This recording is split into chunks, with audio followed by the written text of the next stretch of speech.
Hello, this is H.C. Bailey, and welcome back to Let's Play Dragon Quest IV! Well, we've gotten all the mini-medals and stuff we can get, so let's head on back to the, how do you pronounce that? Azimuth? Azimuth? I think it's Azimuth. Like Asimov? I don't know, but...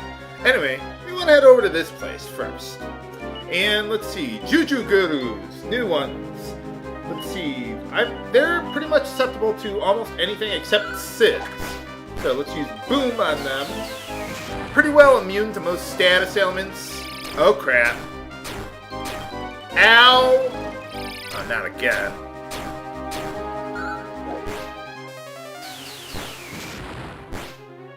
No, 3 for 4, not bad.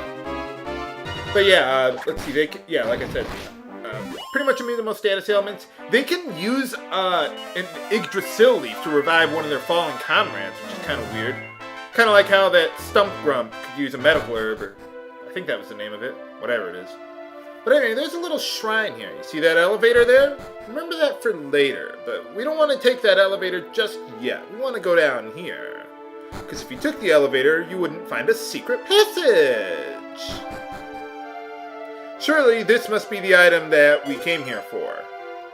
No, it is not. New to the DS version of the game, we get the Goddess Ring, which restores MP as you walk around, just like the Happy Hat. Except the hero can equip it, unlike the NES version, because in the NES version, he had no such way to restore MP, which is why I give him all the magic seeds in that version of the game. Now, if you get into the elevator there, you step on the switch, it'll take you down or up a floor or whatever. All elevators in the game only go in one direction, so don't worry about that. Oh yeah, the Goddess Ring also improves, is it Wisdom or Luck? I think it's Wisdom that it improves, but anyway, you gotta take the elevator all the way down here. You see how you can, well, see the elevator still on this floor? Well, if you go back up to the top floor, yeah, you can just jump right down the elevator shaft, right on top of the elevator, and end up over here to get the Baron's Bugle. Let's see what that item does. You absolutely want to have that for later. Okay, the final battle. It spoils it for you. But yeah, basically you need it to bring the wagon to you for the final battle there. So, yeah, we're getting close to the end, viewers. And yeah, that does improve wisdom. Okay, but I'm going to save that for later. I don't want to use that right now. Oh, by the way, I wanted to appraise the Zenithian sword to see what Torneko says about it. Remember he was looking for it earlier in the game? Oh, yeah, it is. What do you mean? Oh.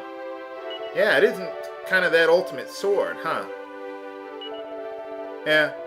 Well, it doesn't have very good attack power, but if you use it in battle, it uses that disruptive wave thing, whatever it is, that it's like a dispel. It removes all buffs on your enemies.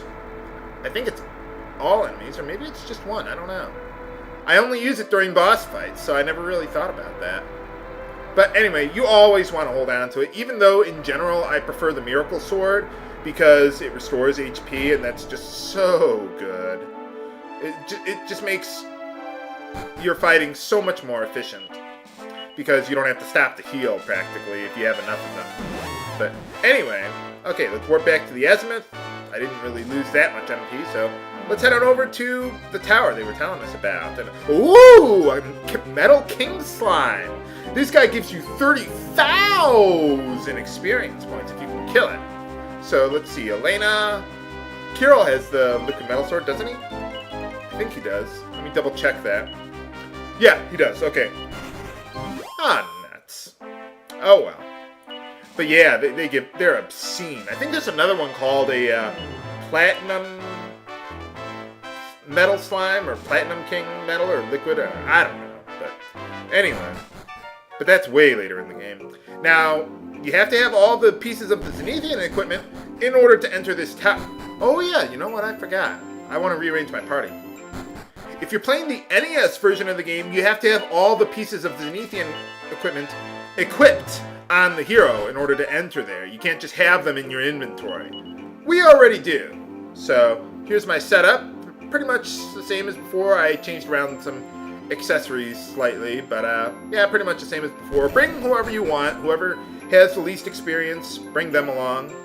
If a couple people are about tied, I'd stick with the mages because they actually have spells to learn when they level up.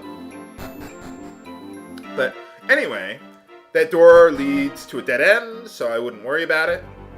Although you can loop around to get back in this way from later in the tower. But we got another dragon shield. I'm probably going to sell that, but I might hold on to it. I'll think about it. But anyway, yeah, that... Well, you'll see eventually, but... Anyway, in this room, we get the Glombolero. I think that absorbs MP when... let me see. Yeah, whenever you get hit with a spell, but I wouldn't worry about it. I don't care about the extra defense.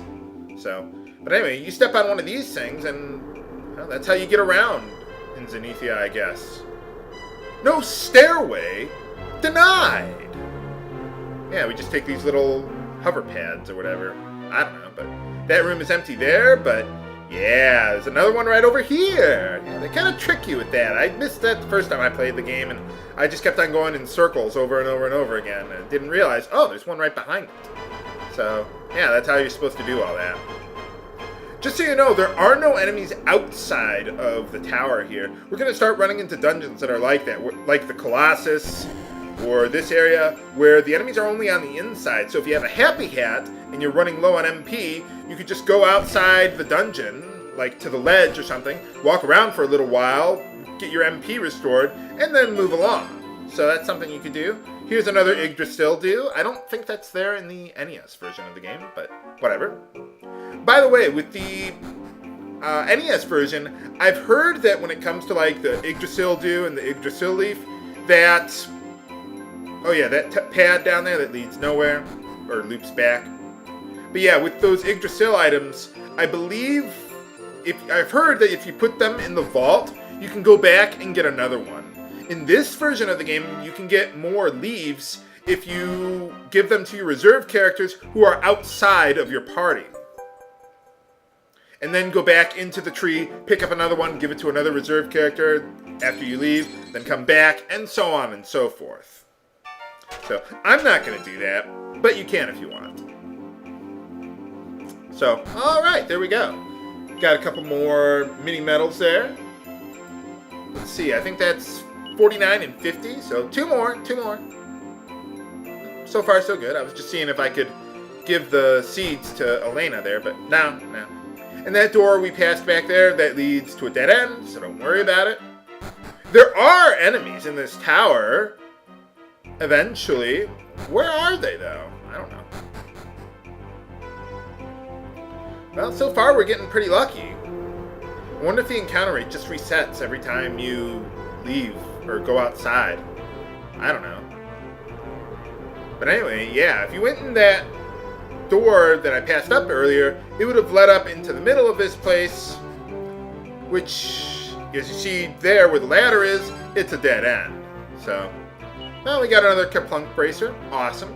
I'd hold on to that for later, even though I'm not going to use it right now, because those bracers can shatter if you die, possibly. But anyway, we got a new enemy, Beelzebuz. Yeah. You thought Lucifer was bad, huh, viewers? But anyway, let's see. Beelzebuz, we could use sap on him. That would be fine. Susceptible to any element, but I think I'll go with sap. And let's see. The Curer, I don't know what that's pun for. They are susceptible to Frizz and Whoosh. But I don't have Whoosh, so I'm going to have to go with Frizz. And they are susceptible to Snooze, but I don't have that either. So, maybe I should have brought Mina with me. Usually I do, because she's low on experience, but, well, apparently not today, so. None of my multi-targeting spells will work very well here today. Ow! Those guys hurt!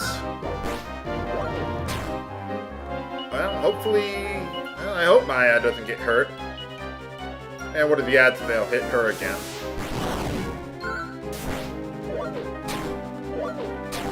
Nuts. Woohoo! I survived! Oh, man. You got lucky there, Maya. Whew. That was a close one. All right, there we go. Yeah, heal up. Thank you, Carol. Oh, only 3 of us needed healing. Huh. Oh, okay. But anyway, yeah, now we can just walk over here. Well, sap didn't work too well on them last time. Let's try frizz on them.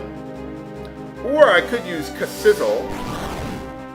You know, Kassizzle probably would have been a better idea. Oh well. That was your desperate attack? When I was your age, we had desperate attacks. They were desperate. They would kill you. And we liked it. Nowadays, we got these critical hits. They barely even scratch you. But anyway. Uh-oh, the area's getting symmetrical. You know what that means? It's a dead end. Where do we go now? Will we ever reach Zenithia? And what awaits us there if we do? Find out next time on God Talk with your host, H.C. Bailey. Have a good day.